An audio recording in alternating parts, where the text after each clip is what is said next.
محب وطن کمانڈوز کی ایک سنسنی خیز داستان جو دفاعی وطن کے ساتھ ساتھ وادی کشمیر کو بھارتی درندگی سے بچانے کے لیے پچھلی 7 دہائیوں سے مسلسل دشمن کے سینے پر مونگ دل رہے ہیں۔ کہانی کی طرف بڑھنے سے پہلے آپ سے گزارش ہے کہ چینل کو سبسکرائب کیجیے اور ویڈیو کو لائک کیجیے۔ آئیے کہانی کی طرف چلتے ہیں۔ یہ پورے 15 بھارتی فوجی ٹرک ہیں، ان سب کا ایک ہی وقت میں تباہ کرنا بہت مشکل ہوگا۔ کمانڈو عمران خاموشی سے یہ سب کچھ سن رہا تھا اور سوچ رہا تھا۔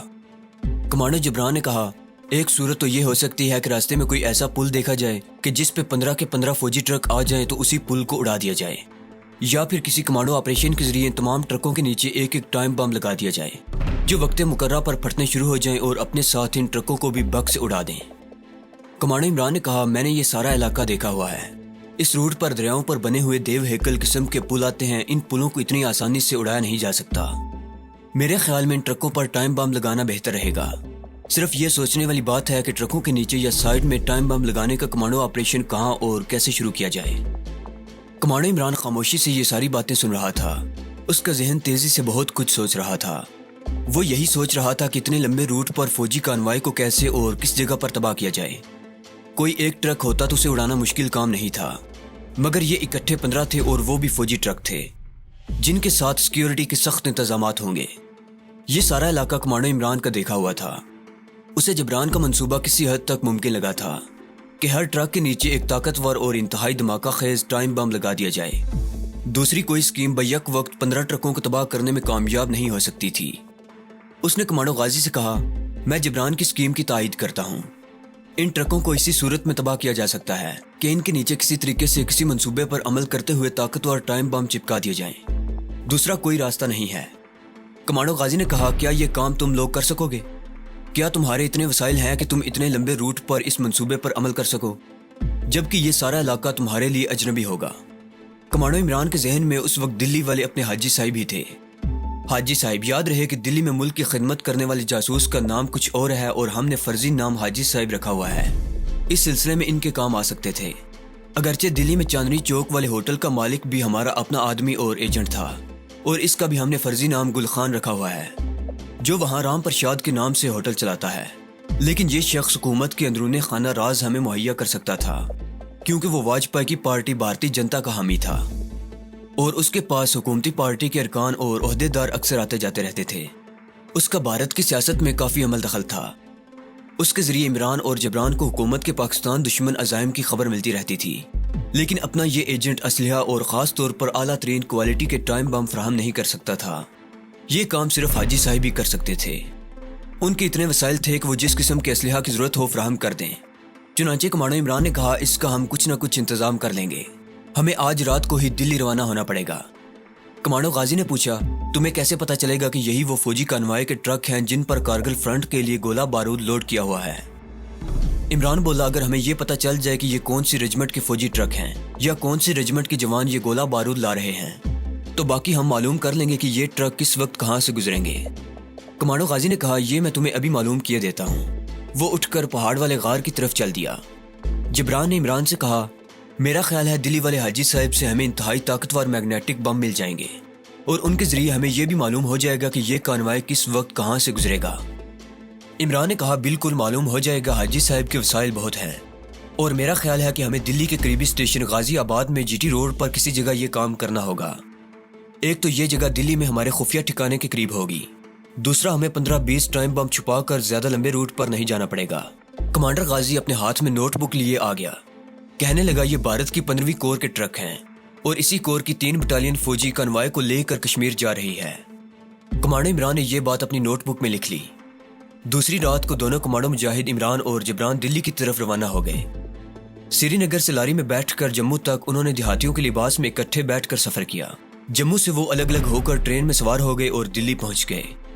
دلی پہنچنے کے بعد وہ کچھ دیر تک پلیٹ فارم پر ایک جانب بیٹھ کر یہ جائزہ لیتے رہے کہ ان کے پیچھے CID تو نہیں لگی ہوئی۔ جب انہیں تسلی ہو گئی کہ ان کا پیچھا نہیں کیا جا رہا تو دونوں اسٹیشن سے باہر نکلے اور ٹیکسی لے کر حاجی صاحب کے ہوٹل میں آ گئے۔ حسب معمول وہ سیدھے اوپر والے حاجی صاحب کے کمرے میں جا کر بیٹھ گئے۔ کچھ دیر بعد حاجی صاحب بھی آ گئے۔ کہنے لگے، اس دفعہ تم جلدی واپس آ گئے ہو، خیریت ہے نا؟ عمران بولا، سب خیریت ہے۔ اور اس کے بعد عمران نے حاجی صاحب کو اس مشن کی پوری تفصیل بیان کر دی جس مشن کو لے کر وہ دلی آئے تھے۔ حاجی صاحب نے ساری تفصیل بڑی توجہ کے ساتھ سنی۔ کہنے لگے، اب تم لوگ کیا چاہتے ہو؟ عمران نے کہا، ہم دلی کے قریب غازی آباد کی جی ٹی روڈ پر کمانڈو آپریشن کرنا چاہتے ہیں۔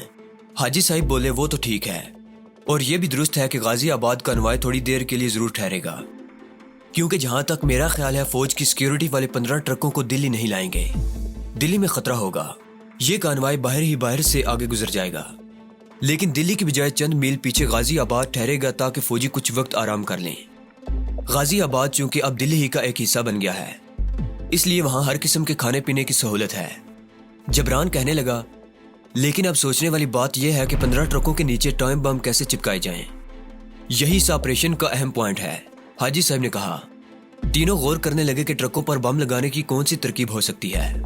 اتفاق کی بات ہے کہ کسی کے سمجھ میں کوئی ترکیب نہیں آ رہی تھی۔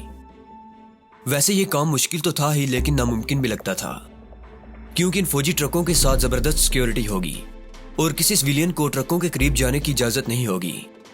پھر یہ دونوں کمانڈو کس طرح نہ صرف یہ کہ ٹرکوں کے قریب جائیں گے، بلکہ انہیں اتنا وقت بھی ملنا چاہیے کہ وہ 15 کے 15 ٹرکوں کے نیچے یا ان کی سائیڈ میں کسی جگہ بم بھی چپکا سکیں۔ حاجی صاحب کے ذہن میں ایک خیال آ گیا۔ انہوں نے کہا، یہاں صرف ایک ترکیب کارگر ہو سکتی ہے۔ جبران اور عمران ان کی طرف دیکھنے لگے۔ عمران نے پوچھا، وہ کیا ہے؟ حاجی صاحب بولے، بھارت میں صرف ایک ایسا شخص ہے جو اس ملک کے کسی بھی گھر اور کسی بھی دفتر میں بلا روک ٹوک جا سکتا ہے اور اسے کوئی نہیں روک سکتا۔ عمران نے کہا، ایسا کون سا شخص ہو سکتا ہے؟ حاجی صاحب بولے، سادھو ایک ایسا شخص ہے کہ اگر وہ بھارت کے پردھان منتری کے کمرے میں بھی چلا جائے تو اسے کوئی کچھ نہیں کہے گا۔ اس کی وجہ یہ ہے کہ ہندو قوم اتنی زیادہ توہم پرست ہے، اس کا ایمان ہے کہ اگر کوئی جوگی، سنیاسی یا سادھو ناراض ہو کر شراب یعنی بد دعا دے دے تو وہ بد دعا لگ کر رہتی ہے، کبھی خالی نہیں جاتی۔ چنانچہ اگر کوئی سادھو کسی کی دکان میں داخل ہو کر کوئی چیز اٹھا کر لے جائے تو دکاندار اسے کبھی کچھ نہیں کہے گا، بلکہ اس بات کو اپنی خوش قسمتی تصور کرے گا کہ سادھو مہاراج نے اس کی دکان پر سے ایک چیز اٹھائی ہے۔ بس اگر تم سادھو کا بیس بنا لو تو فوجی کانوائے کے پاس جانے سے تمہیں کوئی نہیں روک سکے گا، تمہیں روکنے کا سوال ہی پیدا نہیں ہو سکتا۔ سادھو بھی تم شوجی مہاراج کے بنو گے۔ شوجی مہاراج کے سادھو بڑے جلالی ہوتے ہیں۔ ہندو لوگ شوجی کے سادھوؤں سے بہت ڈرتے ہیں اور ان کی خدمت کرنا اپنے لیے باعث برکت سمجھتے ہیں۔ اس ترکیب کو عمران اور جبران دونوں نے پسند کر لیا۔ اس کے سوا اور کوئی ترکیب کارگر ہو بھی نہیں سکتی تھی۔ عمران نے کہا، ہم آپ کی بتائی ہوئی ترکیب پر ہی عمل کریں گے، لیکن آپ ہمیں یہ ضرور پتہ کروا دیں کہ یہ فوجی کنوائے دلی شہر کے اندر سے گزرے گا یا باہر سے دلی سے چند میل پیچھے غازی آباد میں رک کر جی ٹی روڈ پر آگے نکل جائے گا۔ یہ معلوم کرنا بہت ضروری ہے۔ حاجی صاحب بولے، یہ میں کل ہی معلوم کر لوں گا۔ دوسرے دن صبح ہی حاجی صاحب کسی خاص آدمی سے ملنے چلے گئے۔ 3 گھنٹوں کے بعد واپس آئے۔ عمران اور جبران ان کے اوپر والے کمرے میں بیٹھے رہے۔ آ کر کہنے لگے، میں نے یہ سب کچھ معلوم کر لیا ہے۔ یہ فوجی کانوائے 2 دن کے بعد سورج غروب ہونے کے بعد غازی آباد پہنچے گا اور وہاں فوجی چائے وغیرہ پینے کے لیے رکیں گے۔ یہ کانوائے نہ تو دلی شہر میں رکے گا اور نہ ہی شہر کے اندر جائے گا، بلکہ جی ٹی روڈ پر باہر سے آگے میرٹھ چھاونی کی طرف نکل جائے گا اور اس کا اگلا پڑاؤ میرٹھ چھاونی ہی ہوگا۔ مجھے یہ بھی معلوم ہوا ہے کہ یہ کانوائے بھارتی فوج کی 15ویں کور کا ہے۔ عمران نے جیب سے نوٹ بک نکال کر دیکھی اور بولا، ہمیں کشمیر میں اس ریجمنٹ کا نام معلوم ہو گیا تھا۔ آپ نے بالکل ٹھیک کہا، یہ انڈیا کی 15ویں کور کے ٹرک ہیں اور اسی کی بٹالین اس کے ساتھ بطور سیکیورٹی گارڈ کی جا رہی ہے۔ جبران بولا، یہ بڑا اہم نکتہ معلوم ہو گیا ہے۔ یہ معلوم کرنا بہت ضروری تھا، کیونکہ کانوائے کسی دوسری ریجمنٹ کا بھی ہو سکتا تھا کہ جس پر گولہ بارود کی بجائے کھانے پینے کا راشن کارگل جا رہا ہو۔ عمران نے کہا، حاجی صاحب، ہمارے پاس وقت بہت کم ہے۔ آپ نے ہمیں انتہائی دھماکہ خیز اور چھوٹے سے چھوٹے سائز کے ٹائم بم مہیا کرنے ہیں۔ حاجی صاحب بولے، کتنے ٹائم بموں کی آپ کو ضرورت ہوگی؟ 15 ٹرک ہیں، آپ 16 بم اپنے پاس رکھ لیں، کیا خیال ہے؟ عمران نے کہا، اگر تو ان بموں کی طاقت بے حد زیادہ ہوگی اور یہ ٹرک کے اندر گھس کر اندر لدے ہوئے گولہ بارود کو بھی ہٹ کر سکتے ہیں تو 15 بم ہی کافی ہوں گے۔ حاجی صاحب بولے، بھائی میاں، یہ بم میں نے نہیں بنائے، یہ بھارت کی فوجی آرسنل سے ہی آئے ہیں اور انتہائی جدید ترین اور انتہائی طاقتور اور چھوٹے سائز کے بم ہوں گے۔ اس کی تم فکر نہ کرو۔ یہ ہمیں کب تک مل جائیں گے؟ جبران نے پوچھا۔ حاجی صاحب نے کہا، آج رات کو ایک آدمی یہ بم لے کر یہاں آ جائے گا۔ عمران نے سادھوؤں کے لباس کے بارے میں دریافت کیا تو حاجی صاحب کہنے لگے، ارے بھائی، سادھوؤں کے لباس کا کیا ہے؟ تم صرف لنگوٹی باندھ کر اور جسم پر سیندور مل کر سادھو بن سکتے ہو، لیکن شو دیوتا کے سادھوؤں کو میں نے دلی میں بہت دیکھا ہے۔ انہوں نے ساری جسم پر سیندور ملا ہوتا ہے، صرف ایک چولا پہنتے ہیں جو پنڈلیوں کے اوپر تک ہوتا ہے۔